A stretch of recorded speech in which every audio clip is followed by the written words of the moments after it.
yeah. Beyond the vows, where the truth gets real. Faith and love, yeah, that's the deal. WC and Maria, bringing that glow. Tuesday nights is the show you gotta know. Love ain't a moment, it's a movement we found.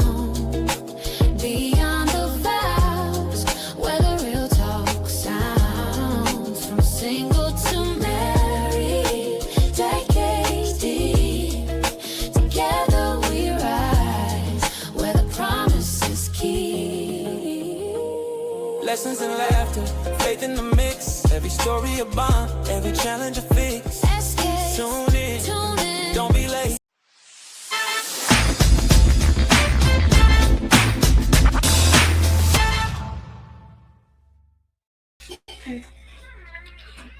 Wow. Welcome. Hey, we're here. We're back. The Browns are here in the building, here in beautiful city of Virginia Beach, Virginia.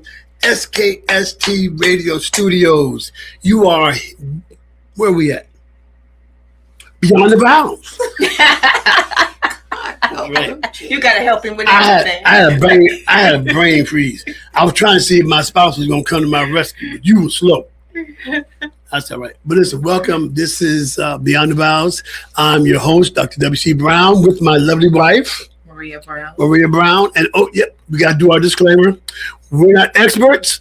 We're just married. So, yes, but listen, and we have a special guest tonight.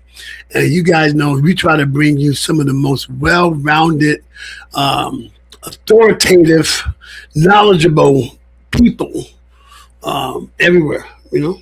So we got one tonight. So y'all better put your seatbelts on because y'all going to take a ride tonight because we've already took a ride. So I'm going to shout out our sponsor, deafchildhope.org, deafchild.hope. Remember, these kids, we're on a mission, right, baby? Mm-hmm. We're on a mission to get 1,000 children sponsored by the end of this year. These children are not only in poverty, but they are also deaf. And your sponsorship will allow them to be able to get out of poverty, maybe not totally, but at least give them an opportunity to be able to communicate. That's important. You know, because many of these kids have never communicated with anybody. And, you know, people are talking, some of them, they don't even know their own names or things like that. So deafchildhope.org, 1,000 kids, help us to help these kids. They're all over the country, okay, all over the world. And your support would be greatly appreciated, okay? And also, if you want to contact us, send us comments, questions. If you want to be a guest appearance on our show, you go to beyondthevows.skstTV@gmail.com. I did that good. I'm so proud of myself. I said that without even looking at the screen. Didn't I, baby? So, yeah. So how you doing? How am I doing? How you doing? I'm doing good. How about you? I'm doing. Okay. I don't know what I'm doing, but I'm doing it. Now, anyway, listen, we're going to jump right in it. I had the awesome pleasure of having our guest on another show, my music video show on another network. Mm-hmm. And it was phenomenal. I got a chance to, and I use this word on another show, peruse through some of her writings. And let me tell you something, the titles are fire itself.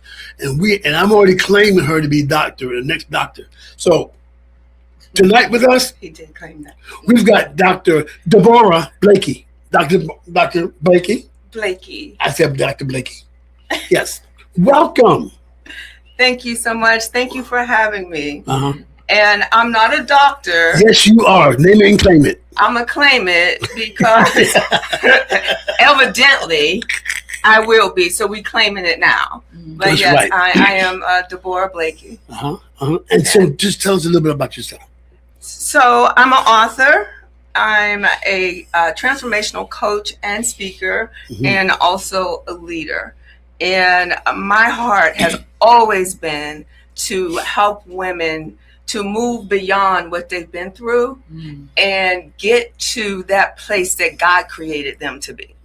Yeah, and that really helps. It's very appropriate with what you are bringing, especially when it comes into marriages. The people who've been through trauma, been through things like, just so many things. You wrote 4 books. Yes. You have 4 books, and the one that really, caught my attention was the recent one, was Through the Fire, Becoming Her. There was something that I read in there, and it was talking about healing. I think it was probably like chapter 59. It was on page 59. I remember that. Chapter 59. No, I was about to say, I don't have them in chat. It was on page 59. That shows you I know where it is. Okay. And you said healing is not a destination, but a decision. And I feel strongly about that because a lot of times people want us to heal from things. Like, for example, we go through something. Everybody goes through different things, and everybody is different. So my time to heal is going to be different from your time to heal or your time to heal. So people think that, oh my God, I should be over this by now. No, it's not a destination. Once you get to a certain age, you're going to tell the truth, the whole truth, and nothing but the truth. And if you don't receive it, that's not my problem. No, that's not going to tell the truth too. That's not my problem. But I always like to let my clients know, please give yourself grace. If you're not healed from that, you may have suppressed it and just let it go like I did when my mom passed. I suppressed all that hurt because I had to step in and help raise the family. That hurt came out in different ways through the years. Yeah, and so you weren't really free to be a kid, or experience those kind of kid things that, the normal 13, 14, 15-year-old, right, goes through, because you had to learn responsibility at a real early age. And you really did get to mourn your mom. That part. Because that, to me, I know what it's like to lose a mom, but my mom, I was much older when my mom passed, so I could really relate to losing a parent, but at such a young age, because at 13, you're still at a very tender age, trying to grow, trying to learn what to do, what not to do, how to go about things. How did that affect you with raising your brothers and sisters? I know that was hard. It was extremely hard. There's 8 of us on my mother's side, and there's 7 of us on my dad's side. not my biological dad, but the dad that was in the home. So the Deans and the Blakeys, we do not go by steps. We don't feel that we are step nothing. We are complete family. We men, we together. We are still extremely close. Extremely close. Wow. When you grow up and you have each other, we were children raising children. So when my mom died, my 7 sisters and brothers on my Dean side, they didn't live with us at first. But we merged all together. Wow. And it was amazing. I tell everybody that they're my heroes. My brothers and my sisters are my heroes because to this day, we will do anything for each other. That's a blessing. And we are extremely close. Now, are you the oldest? I'm the oldest of the Blakeys. The Blakeys. The Blakey side. And my mother and my grandmother raised us in a house on the Blakey side. So that's when I had to really step up. But I looked at my granddaughter. I was speaking. It was when I did Unraveled Threads, because I did a chapter in that book. And we had an event. And I was speaking, and my granddaughter was sitting there. And I just began to cry because I said, she's 13. That's when I was raising a child. And I looked at her and I said, she's a baby. Right? But when you have to do what you have to do, you don't look at your age. You don't look at what's going on around you. You look at these are my brothers and sisters that I love so much. And I wanted to make my mom proud. Right? That was my why for a long time. You got to have a why if you want to keep going. You got to have a strong why if you're going to keep going. And my mother was my why for years. She's still my why, but my children became my why. My grandchildren. So I'll never stop. I guess I'm going to keep going till I say Dr. Deborah Blakey, and it's on paper. That's right. It will be. So, which book was first? It was Beautifully Broken. So, Beautifully Broken was literally birthed out of my brokenness. And I was so broken, and I was crying out to God. I'll never forget it. I was crying out to God. I'm like, why? I just kept saying, why? Why am I always the one getting hurt? You know, because my heart is for people. I love people. So why is it? What is it about me that I'm getting hurt? And God spoke to my heart and told me, because I felt ugly, you know, and everything. God said, you may be broken, but there's beauty in your brokenness. Wow. And that's how Beautifully Broken was birthed. Yeah, and you know, and you wrote to us that that we always remember that brokenness doesn't cancel beauty; it reveals it. How does it reveal it? It reveals it through you continuing to move, to take that step. It takes one step to take your next step, to take your next step. So you didn't let those broken places stop you, right? You kept moving past what you've been through. So as you continue to move past what you've been through, your heart will heal, and then you start seeing yourself differently. I tell people all the time, the hardest person to forgive is yourself. True. Right? Absolutely. So the hardest person to give compliments is yourself. Right? And I know growing up, so I'm 67, right? So growing up, we thought taking care of ourselves was selfish. So, you know, a lot of times we were pouring from empty cups because we're taking care of everybody else. That's what I was taught, to take care of people. So through my brokenness, beautifully broken, it began to reveal my heart, my inside, and how I cared for people. That was the beautiful part of it, that I didn't let it change my heart.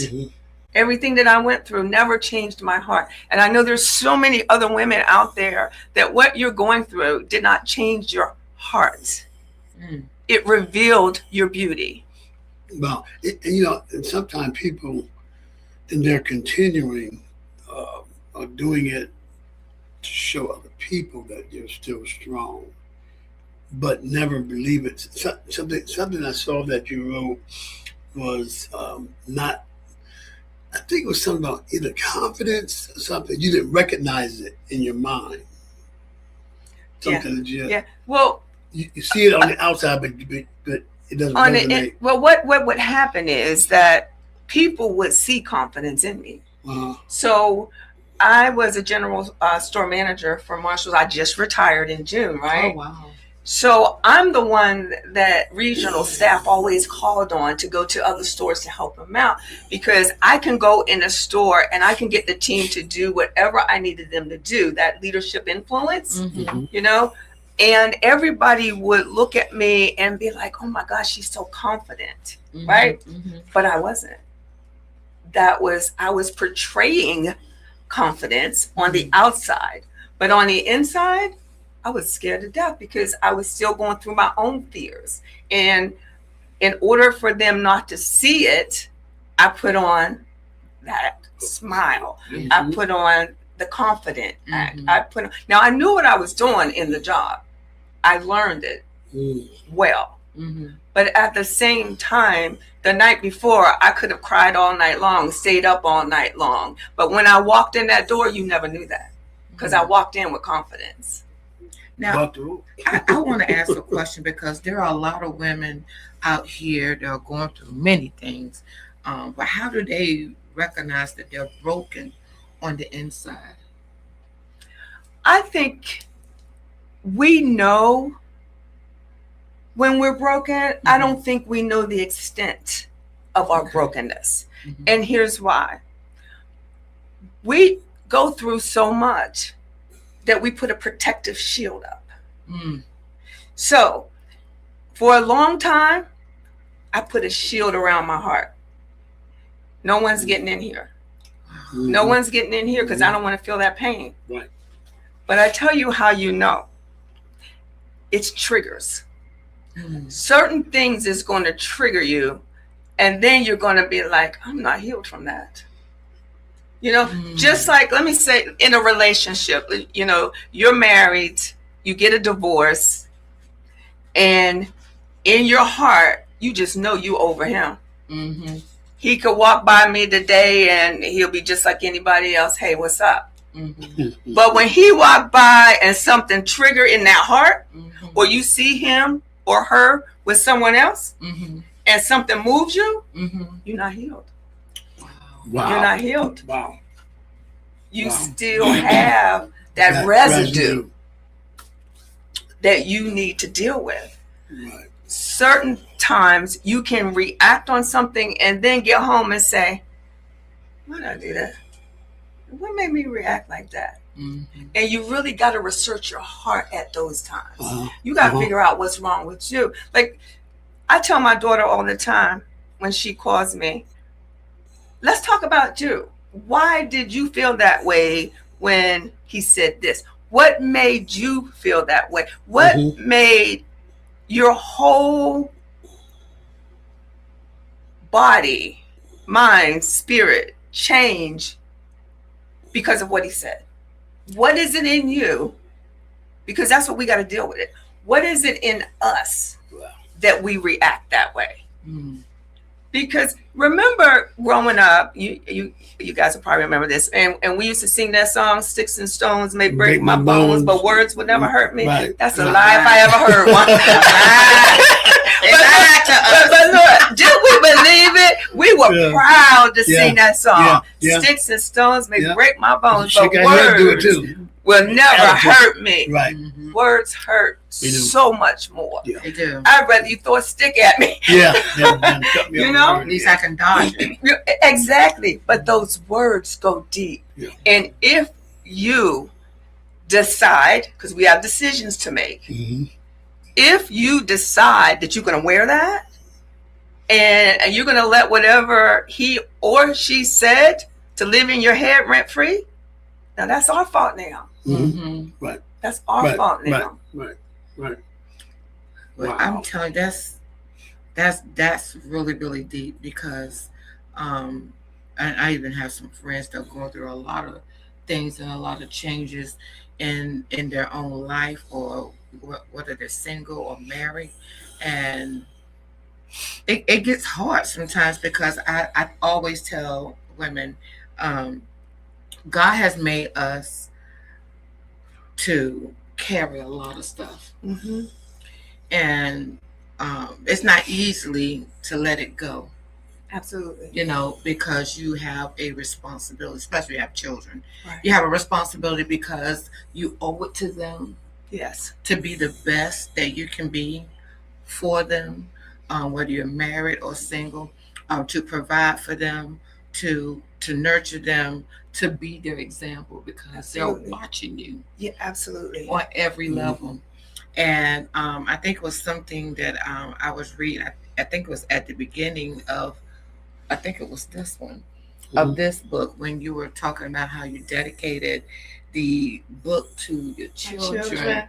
And that resonated with me because when I was divorced the first time, and I just felt like I was such a bad mom because I've never ever thought of not being married to somebody else. You understand what I'm saying? Absolutely. I always thought of, okay, this is going to be us until we get old and gray, and we're going to raise y'all. We're going to do this. You know, we're going to do this with you, you know, and all this other stuff. It did not end up that way. And I felt like I was the worst mom ever, you know, in the world. And then I find myself questioning am I a good mom? Or saying this or saying that to them. And I ask them all the time, what makes me, how do you feel about me? Because even after all of this is going on, because now they had nothing to do with it. Right. It wasn't about them. It was about their dad and I, and it just did not work out. So what can you tell moms, like myself, because now my children are older and now their journey to new beginnings is about to take place. I got two that's about to get married next year, right? So congratulations on that. Thank you. You're I'm welcome. so excited, but I still, I still ask them, I want to be their example. Even though I got married a second time, I still want to be their example. And you know are. what I mean? You are. You're being hard on yourself when you don't have to be. True. So just like I said in the book, and I told my children, I may not have been the perfect mom, but I loved you perfectly. Right. Because everything I did, whether it was right, wrong, or indifferent, I did for you. I did because I love you. Like I carried a lot of guilt because I worked 2 jobs to take care of my children, so I wasn't home a lot when they were growing up. I worked 2 jobs, and not only that, then I had a sidekick job, a network marketing as well, because at the time their father wasn't taking care of them. A shout out to him, he's doing everything he needs to do at this point. At the time, he was not. So I had to do what I had to do to make sure my children had everything they needed, and I wasn't there for them a lot. But what I did to answer that question, because all my children are grown, we had a conversation, and I told them, if there's anything that you need to talk to me about growing up that I did that you really are carrying right now, we need to talk about it. Yeah. I said, because the bottom line is, if you carry that, it's going to hinder God's purpose and plan for your life, because there's unforgiveness in that. Right. So if we're holding on to any type of hurt, there's unforgiveness in that place. There is no freedom like the freedom of knowing that you have forgiven who hurt you. Right. You have forgiven yourself. And God said he forgave us and threw it in the sea of forgetfulness. So that's where I threw it. Right. If God can do it and he's our leader, that's what we need to do. But we have to have the conversation. We have to have the hard conversations, and then we have to be able to take it. See, that right there, because some people just can't take it. And they don't want to go there, but you have to. If you don't go there, then guess what? The person that was hurt is never going to heal, because the person that hurt them don't want to go there. Don't want to go there. And it's important. It is. It's so important. Like my daughter is a licensed clinical social worker, and she deals with people with different issues or whatever.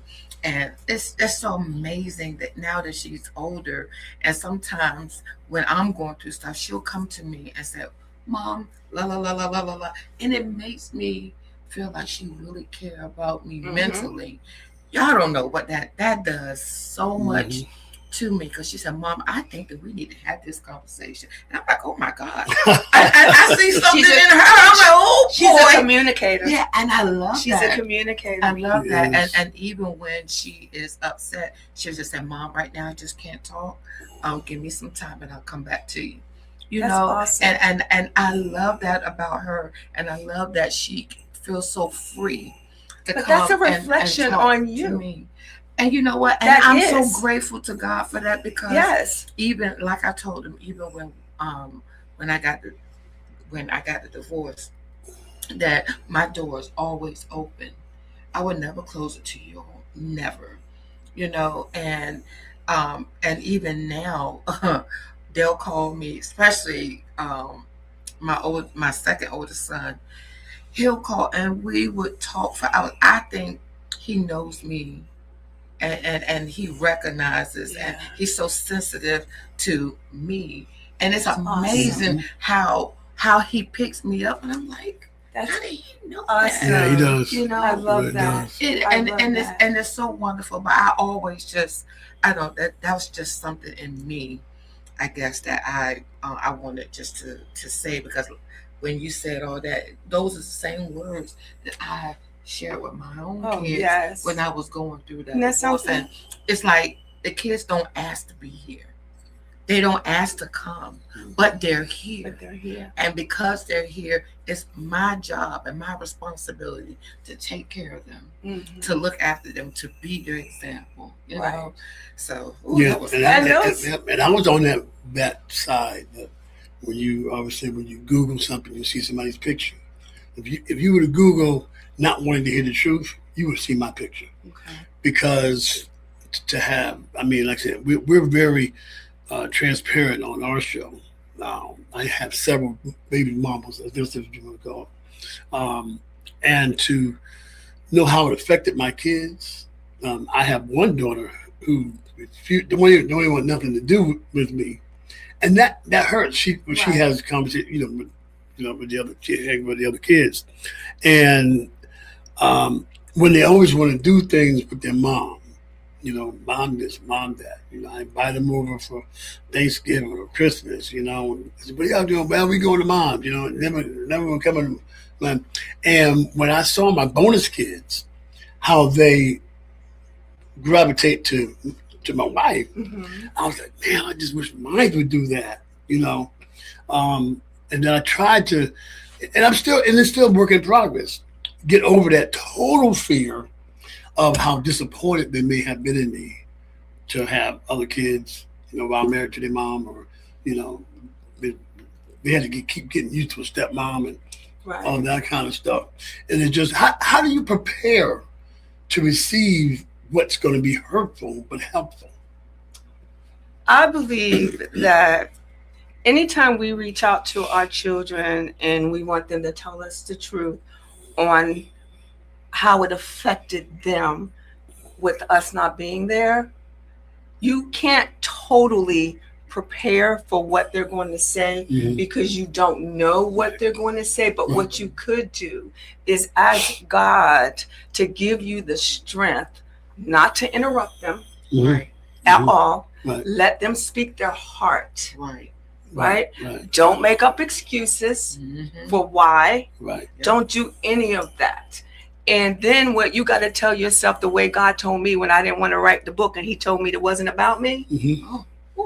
It's not about us. It's about us wanting our older children not to go through anything we went through. And we don't want the guilt on us. I can share this on one of my clients. She was going through with her daughters. They weren't speaking to her. And she was telling me, but I did this and I did that. And I let her talk. And when she finished, I said, you're telling me everything you did, and you think in your heart, you think you've done the best things for them. Is that what I'm hearing? She said, yes. I said, did you ever listen to what they needed from you? Because you may have done everything that you thought they needed, but they didn't need what you was giving them. They needed something different from you. So if you don't have the courage to sit down with your children and ask them flat out, what did you need from me that you didn't get from me? And just listen. And when they finish, all you should say is, I'm so sorry that I wasn't there for you. Please forgive me, and let's move on from here. And with that, listen, we're going to go to a break, and we're going to come back, and we're going to talk about something that I saw about the difference between fear and anxiety.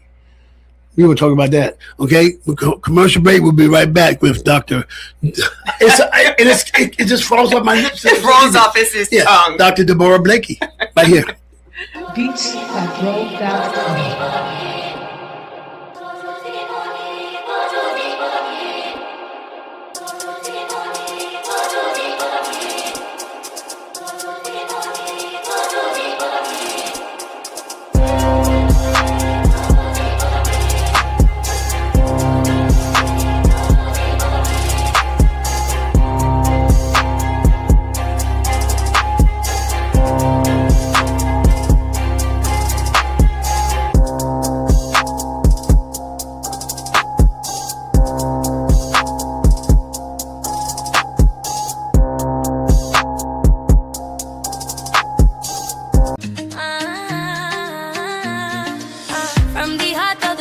where the waves rise high. They magazine, we lift and amplify. Stories of love, of strength, of pride. Giving back, standing tall, side by side. We are the rhythm, we are the voice. Community rising, making bold choice. On short drive, we shine, we soar. They magazine, forever, evermore.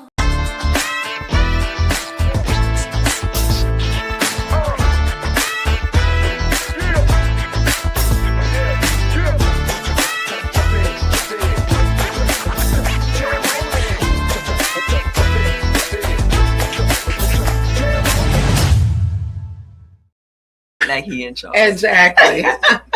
We are back, and I'm so glad that our audience, you all can be with us on today. I'm telling you, we are having such a wonderful conversation with this beautiful author, Miss Deborah Blakely. Deborah. That's all right. I'm so sorry, Deborah Blakely. Blakey, no L. He messing That's with okay, you. because when we leave here, I will deal with them. Promises. You'll see. Anyway, back to our show. We want you guys to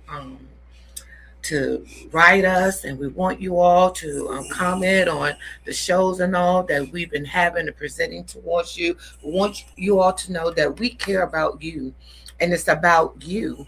And we're not the only ones that have been going through some stuff, but you all have been going through some stuff. And I'm telling you, for the past couple of weeks, we've had some amazing men and women to come in here and talk to us about either marriage, about children, about ourselves, about growing up, and all those things. And we're learning so much on the table on today. So Beyond the Vows, we're going beyond the vows. Yeah, All right. and it's Awesome. not just talking about marital vows. Right. We vows to each other, vows to ourselves, and that's why we created this show. So, Doc, I was looking at something that I think is really important: fear versus anxiety, and how people may get those things mixed up. Okay. And what I was thinking about, you said fear is you see a lion and that lion's right in front of you. That's fear. And then anxiety is thinking I might see a lion. Yep. Anxiety. Same thing in like in a relationship or marriage is I hear so many people, I'm so afraid that you're gonna leave me. That's anxiety. That's anxiety. Not fear. Fear. If he says, if I'm leaving, I said, oh my God, he's left, she's left, I'm scared. Yeah, that's where the fear comes in. Talk about that. That is so true. So people get it confused all the time. Like a lot of times they come in here, like if I'm going to do this show and I'll be like, oh my God, I'm so fearful. I'm not fearful. I'm anxious. Anxious, right. I might be having anxiety. I'm going to share something personal that happened to me just a couple of months ago. I was literally driving home from seeing my daughter. She had a lot of trouble with this, her current pregnancy. I have a new granddaughter. Her name is Jadenella, and she was born at 29 weeks. However, my daughter was having to go into the hospital a lot, right? She lives in Richmond. I was driving home from Richmond from seeing her, and a 18-wheeler sideswiped me. I mean, I'm driving, he just sideswiped me and kept going. He kept going. But God, this young man pulled up beside of me and said, you follow me, I saw everything, right? When he got to me, my whole body was shaking. I went into like a panic, a shock. I couldn't think to call 911, anything. Ever since then, this is where I want to share about fear and anxiety. Ever since then, my hand shakes. So when I hold my hand out, my hand shakes. I could let that stop me from doing things because people see my hand shaking, you know, and that's the kind of, they're going to judge me, you know, because my hand is shaking, especially doing something like this or something like yesterday, you know. But here's the deal. Fear, as you said, is present. So fear is this big lion. This is the big lion. Right. Okay, that's fear I'm feeling. Yeah. Okay. Yeah. Me imagining that the lion's coming, that's anxiety. And whatever we think about, so I'm going to use me as an example. So if I'm more worried about my hands shaking, and that's in my mind, and I'm trying to talk my mind into stopping from my hands from shaking, guess what's going to happen? They're going to shake more. Right. Whatever you think about is what's going to happen. Yeah. So what I do, I say, you know what? I had a traumatic experience that made my hands shake, and my hands are still shaking, but it's okay because nothing's going to stop me from doing what God has called me to do. So fear and anxiety, two totally separate things. When you feel fear, so God called you to write a book. But you say, I'm scared. I'm fearful. You're not fearful. You're having anxiety because you didn't write the book. So it's not fear. It's anxiety. It's okay to have anxiety. That shows that you're humble. So it's okay. But it's not okay not to write the book because guess what? People are out there that God prepared to hear your voice. Wow. And now that you're not writing, some people can't get healed because it's only your voice they're going to follow. Wow. So start journaling and get your book. Wow. And there's so many, I'm sorry, baby. And there's so many of that in the grave today. Some of the 100%. Greatest authors are in the grave. Some of the greatest poets, some of the greatest musicians, some of the greatest community organizers are in the grave today because they didn't take that step and go beyond that anxiety and do just what you have said. I mean, I've had a fear of, I wanted to write a book about my life, you know, and I told, we were on a show last week before last, about marriage, ministry, and business. And at the end of the broadcast, the facilitator, young man that was their show, began to say how I had affected his life. I mean, and he kept talking, and I was trying to figure out who is he talking about, you know? And then I made a statement. I said, if people knew everything I've done, they wouldn't even want to hear me. They wouldn't even want to come see me, you know, let alone be around me. And that has been my fear of putting out my truths. You know what I'm saying? And I'm thinking my truths can actually deter somebody from doing the same thing that I did because I've grown from them. Absolutely. And then I told my wife, I was on this forgiveness tour for so long because first I didn't want my children to keep seeing me the same way they knew me. I didn't want other people to keep seeing me the way that they had heard. When you talk about words hurting, words are also transferable because one person says it, somebody else hears it, they're gonna keep talking about it. So even at my advanced age, you know, I'm almost gonna be 67 in a couple months. Is that I'm still a work in progress, and I still have that book in me. Yes. You know, I just want to get. I guess when we think about that, we think people are going to judge us. You know, but that's when we let people live rent free in our head. That's exactly right. So what you got to do is think about the people it's going to help. Like I said yesterday, if you take a sheet of paper and you draw a line down the middle, and on one side you write, "What's the cost of me not writing this book?" Excuse me. On the other side, what's the cost of me writing this book? I guarantee you the cost of writing the book is going to be so much longer than Not. Because you're going to help so many people. Yeah.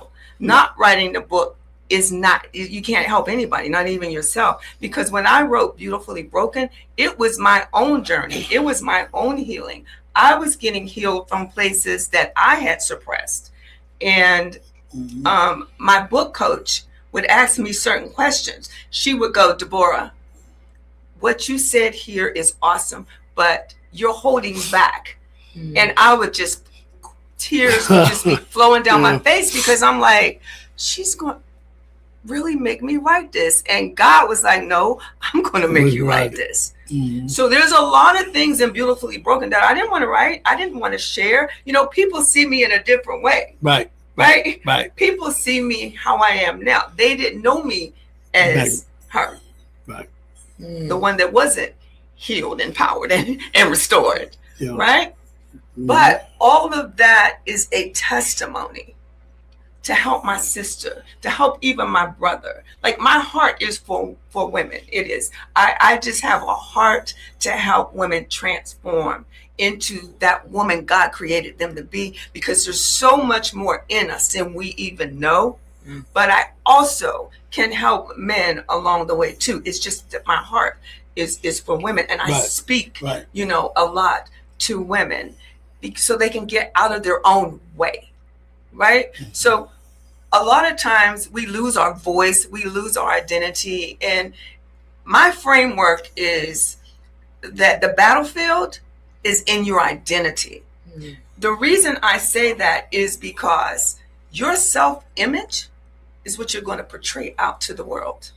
So the battlefield is in your identity. Yes, the battlefield is also in our minds, but for me, this is how I feel. The root cause is your identity. When someone asks you, well, who are you? You know what people tell them? What they do.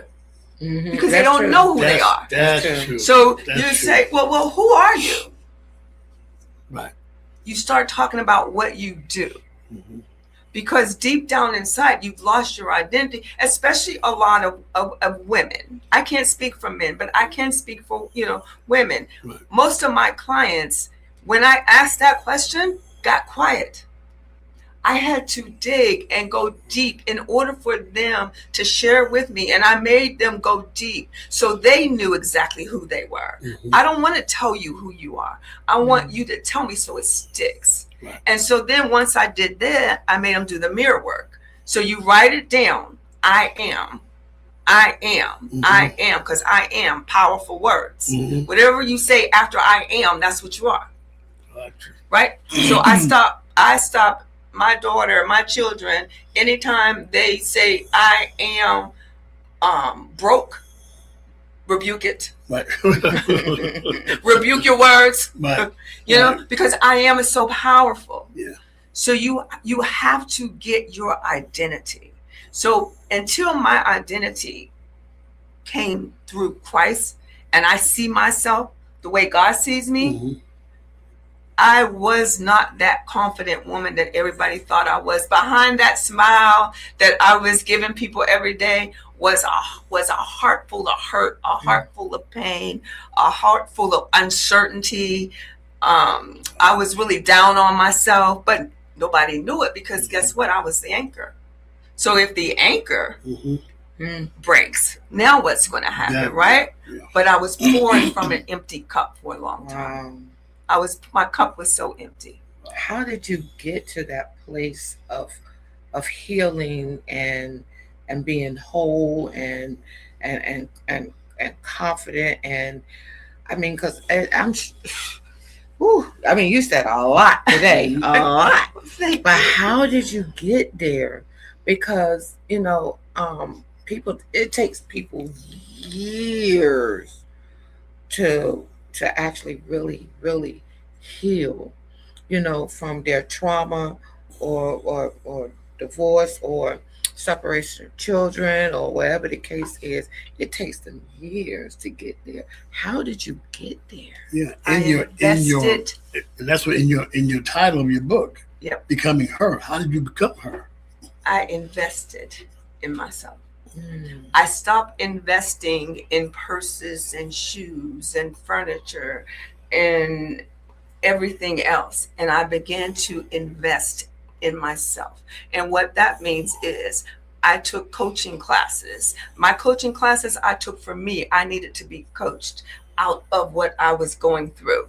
I had a therapist that I had to have to get through the hurt and pain that I suppressed of my mom passing, because I carried that pain with me for years. For years, I carried that pain. For years, I thought I was going to die when I turned 40 for some reason. Oh, wow. My mom was 32 when she passed away. I was 13.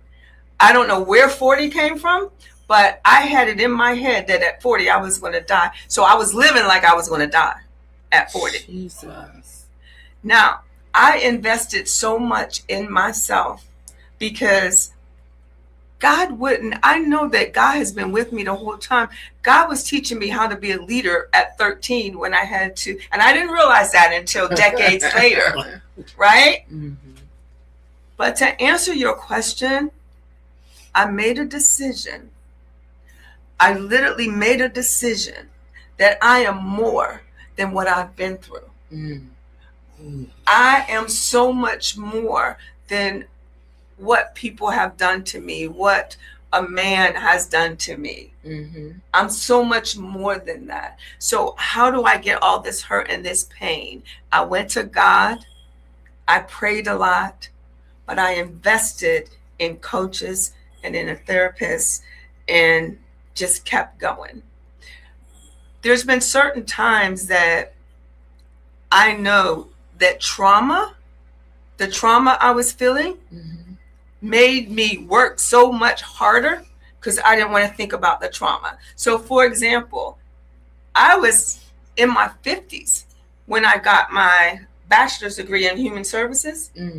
Then after that, I got my master's in business administration while I was taking a coaching class from Health Coach Institute while I was working at I was working at Marshall's as a store manager, 12-hour days. That's a lot. You know why I was doing all of that? I was going through so much trauma. I didn't want to have no time to think about nothing I was going through. I didn't want to think about that I was hurting inside. I wanted to be the confident woman everybody else saw when I walked in the room. But did that take away your time with your kids and your grandchildren? Yes. So how do you... And that's what I had to sit with them and apologize for. And I shared what meant more to me in Beautifully Broken than anything else is when my granddaughter and my daughter crying. I'm about to cry. And they said to me, I understand you better now. Wow. I understand. My daughter said, Mom, she said, don't down yourself. You was a great mom. She said, and my granddaughter, she said, Grandma, I understand you so much better since I read your book. Wow.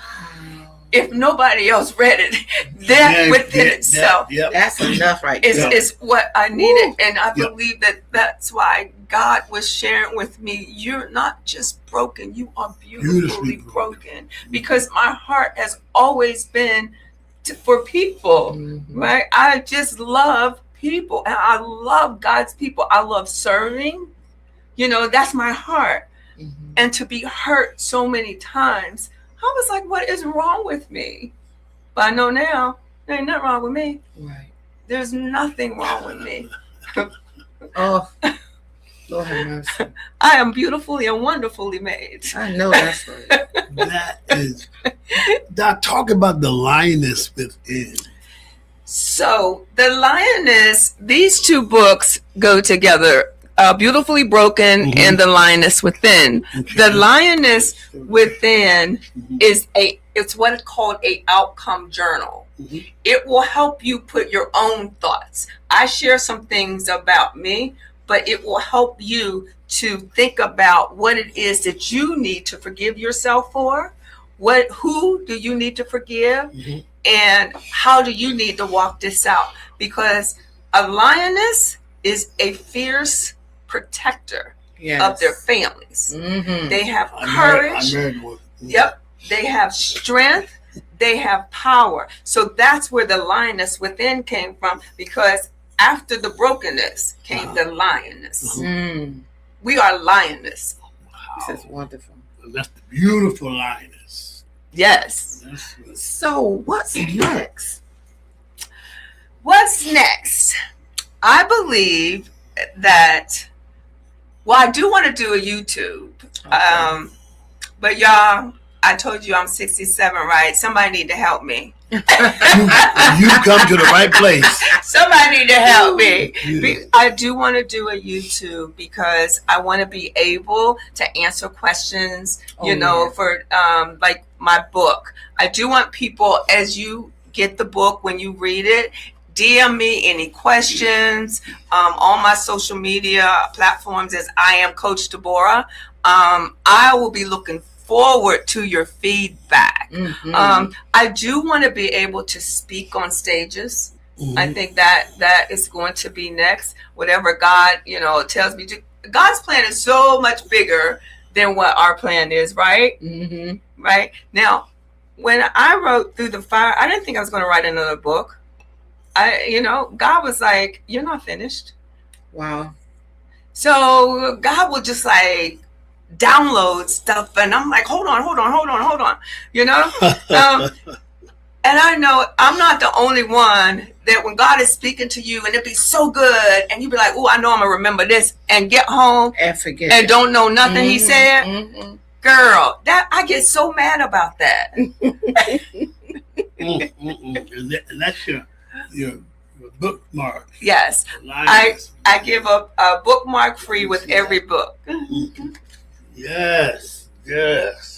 Wow. Well, you came to the right place, because this is something that really, I've been divorced 3 times, so being that has happened,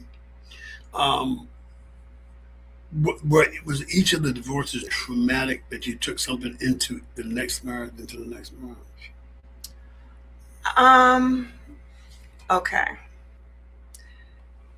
My first marriage, like I said, I was with my oldest son's father for 14 years of my life. He was my first love, my only love. 14 years. We were common law, Pennsylvania. Right. The first time I walked down the aisle is with my daughter and my youngest son's father. And yes, I took hurt and pain into that wedding that I didn't know I was carrying. Wow. When I first met him, everything that I wanted, my oldest son, I call him JMO, his name is James. Everything I wanted his dad to be to me and for me, he was, right? So I thought I was head over heels in love with him. I thought I was. We were only married for 5 years because I began to grow into healing. I wasn't healed. I didn't know that I wasn't healed from him. What happened is when he started giving me and showing me everything that I wanted, it was almost like I got so excited. And maybe, in the back of my mind, okay, I got what I want now. That's what I've always wanted. But I wanted it from my oldest son's father. So you could accept it, basically. So 2 years in, I really realized I wasn't in love. I loved him. Wow. I did. But I wasn't in love. And everybody knows there's a total difference between being in love with someone and loving someone. Wow. And that was really tough because I felt horrible that I knew I couldn't stay because I wasn't saved back then either, right? And realized that I wasn't in love with my husband. That it was terrible. Oh my God. It was terrible. Now, I never told him that, you know, but things just happen. And I believe in marriages, if you don't communicate, right, you're going to outgrow one, it's going to outgrow the other. Yes, right? Absolutely. And I believe that's why a lot of marriages break up, because if we're not communicating daily, right? I'm growing. This is what happened in my third marriage. Yeah. I'm growing because now I'm in Christ. My mind is being renewed. Right. I'm getting excited. I got joy and I don't even know why. Right. I might not be happy about everything that's going on, but I'm around here just smiling and just joyful. Right? Yeah. But you over here and you want to know why I'm so happy. No, why you so sad? Right? So I'm growing and he's not. Wow. So now we don't have nothing in common. There's a disconnect. We don't have anything in common anymore, because you can't even talk to me.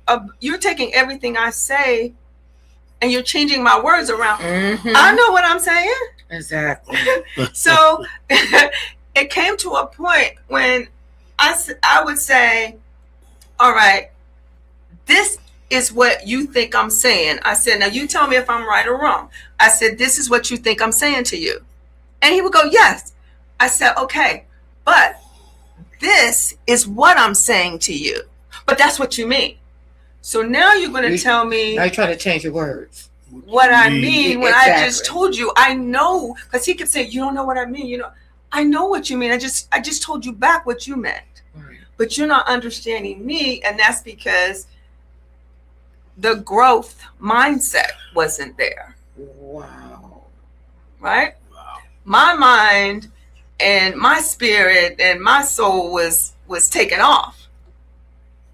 And his was staying the same. Wow. Well, you know what? This has been God ordained. And you said a word yesterday, I said Godfidence. Godfidence. I said not confidence. Not confidence, but Godfidence. Y'all remember that. Godfidence. G-O-fidence. Okay? G-O-D-fidence. Yeah. G-O-D. Listen, thank you so much. Absolutely. Thank you so much. We're going to have you back. We're thanking God in advance for that YouTube tutorial. Where there's so many platforms. You know, you come to the right place. Yeah, we got you. So tell everybody your website and everybody how they can get in touch with you. So to get in touch with me, again, all my social media platforms is I am Coach Deborah. And my website for my books is DeborahBlakey.com. So we wanted to keep everything simple. Yep, so if you go to DeborahBlakey.com, all my books, t-shirts, candles, cups, whatever you need. And if there's something that's not there, DM me. We'll get it. Gotcha. Guys, these are this is my hand right here.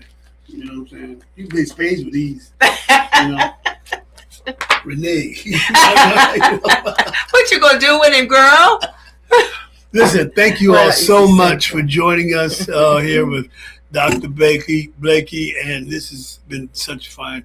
But join us again next week, right?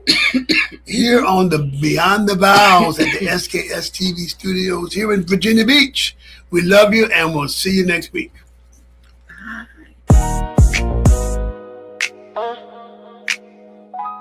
SKST Radio, street grind entertainment.